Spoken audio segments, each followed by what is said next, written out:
Quelles ont été les erreurs des réveils d'Azusa Street et des années 80 au Gabon? Pourquoi certains réveils n'ont pas perduré dans le temps? Là, il y a la question sur les réveils, les limites des réveils d'Azusa Street et ceux de 1980. Alors, vous allez très loin avec le réveil d'Azusa Street parce qu'il a eu lieu de 1903 à 1906. Maintenant, c'est vrai que j'ai étudié tous les réveils, qu'ils soient de 80 d'ailleurs. Déjà, en 1903 et 1906, il y avait concomitamment le réveil dans les pays de Galles avec Jonathan Edwards également. Il y a eu le réveil de Corée, il y a eu le réveil de beaucoup d'endroits. Il y a eu le réveil d'Indonésie avec Meltari dans les années 70. Il a écrit un fabuleux livre sur ce réveil, n'est-ce pas, comme un souffle violent. Et j'aimerais vous dire que tout réveil a son revers de la médaille. Tous les réveils du monde. C'est-à-dire qu'il y a des côtés très positifs. Quel est le côté positif? L'action du Saint-Esprit, la puissance du Saint-Esprit, l'accessibilité à la révélation de la parole à toutes les catégories de la société, qu'on soit jeune, qu'on soit vieux, qu'on soit femme, qu'on soit homme. On est baptisé du Saint-Esprit, on expérimente la puissance du Saint-Esprit. Il y a des guérisons. Vous avez des gens qui sont totalement dans la niaque, comme dit la révérende, totalement engagés, zélés pour l'évangile, ils vont à l'hôpital. Vraiment, il y a un engagement et on a l'impression que tout le monde est touché, que tout le monde peut travailler. Mais le gros problème qui arrive, c'est dans le temps, parce que vous avez un volume de personnes qui, du fait de cette manifestation des charismes, adhèrent à l'évangile, sont attirés par la parole de Dieu. Mais malheureusement, quelquefois, on va remarquer que le premier problème qu'il va avoir dans cette explosion spirituelle, c'est qu'à un moment donné, si les leaders ou les instruments que Dieu utilise ne sont pas sages et manquent de formation, il y a des phénomènes qui vont arriver qu'ils ne vont pas comprendre. Et c'est à partir de là que les problèmes vont commencer. Je vais vous donner un exemple. Dans le réveil des années 80, nous pensions que nous étions immortels. Je vous dis, on pensait qu'on était immortels. Et quand on a acquis Evelyne, cette merveilleuse sœur qui est morte, je peux vous dire, on est tombé de haut. Parce que là, pourquoi elle est morte? Pourquoi elle est morte? On est immortel. On a le réveil, on a le Saint-Esprit. On est tombé de haut.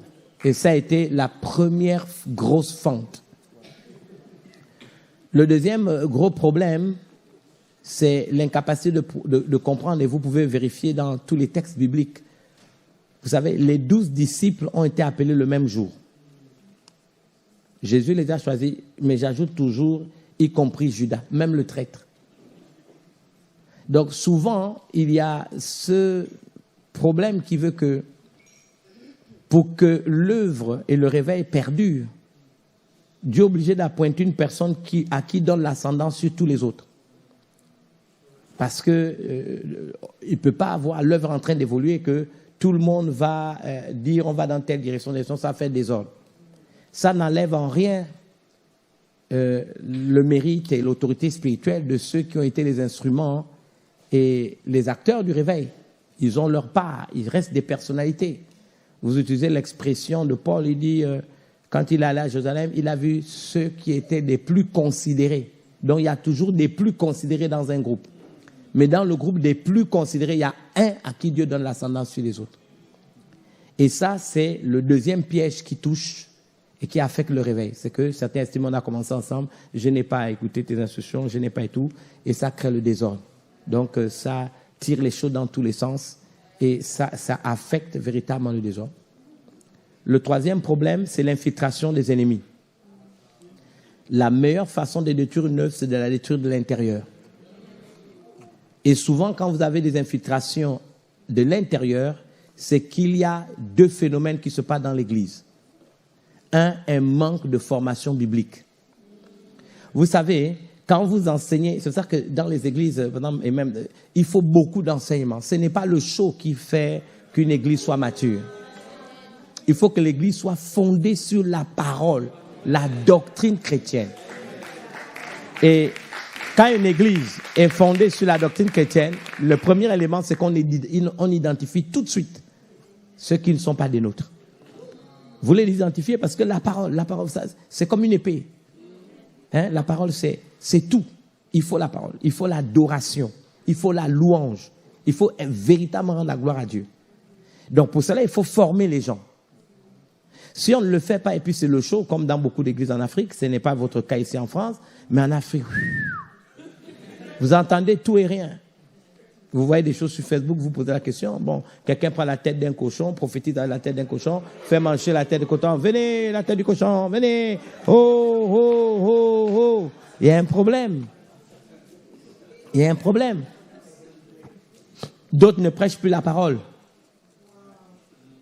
C'est moi, je ne peux pas croire quelqu'un qui prêche, qui dit, tu n'as pas lu de verset, tu n'as rien prêché. Depuis que tu as commencé, c'est, allez dire au démon que Francis Michel Baniga est là. Allez dire que Francis Michel Baniga est là.